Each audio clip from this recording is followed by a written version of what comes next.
പരിശുദ്ധ അമ്മ പറയുന്നു, ഒരു പുരോഹിതനെ ബഹുമാനിക്കുന്നത് ക്രിസ്തീയ വിദ്യാഭ്യാസത്തിൻ്റെ ഒരു അടയാളമാണ്. തങ്ങളുടെ അപ്പസ്തോലിക തീക്ഷ്ണത നഷ്ടപ്പെടുത്തുന്ന പുരോഹിതർക്ക് ദുരിതം. എന്നാൽ അങ്ങനെയുള്ള പുരോഹിതരെ നിന്ദിക്കുന്നത് ശരിയാണെന്ന് വിചാരിക്കുന്നവർക്കും കഷ്ടം. കാരണം ആ പുരോഹിതരും സ്വർഗത്തിൽ നിന്നിറങ്ങുന്ന സത്യമായ അപ്പം വാഴ്ത്തുകയും അത് വിളമ്പുകയും ചെയ്യുന്നു.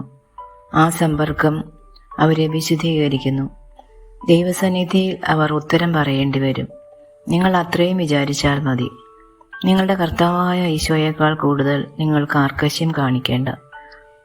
അവരുടെ ചിന്തകൾ ശരിയായതല്ലെങ്കിൽ, തങ്ങളുടെ ദൗത്യത്തിന് ചേരാത്ത കുറ്റങ്ങൾ നിറഞ്ഞ് അവർ കുഷ്ഠരോഗികളെപ്പോലെയാണെങ്കിൽ അവരെ സുഖപ്പെടുത്താനായി ഈശോയെ വിളിക്കുക. നിങ്ങളുടെ പ്രാർത്ഥനയും സഹനവും വഴിയായി ഈശോയെ വിളിക്കുക. ഒരു വൈദികന്റെ ആത്മാവിനെ രക്ഷിക്കുക എന്നത് അനേകം ആത്മാക്കളുടെ രക്ഷയാണ്. കാരണം വിശുദ്ധനായ ഓരോ വൈദികനും അനേകം ആത്മാക്കളെ ദൈവത്തിലേക്ക് വലിച്ചെടുപ്പിക്കുന്ന ഒരു മൗതിക വലയാണ്.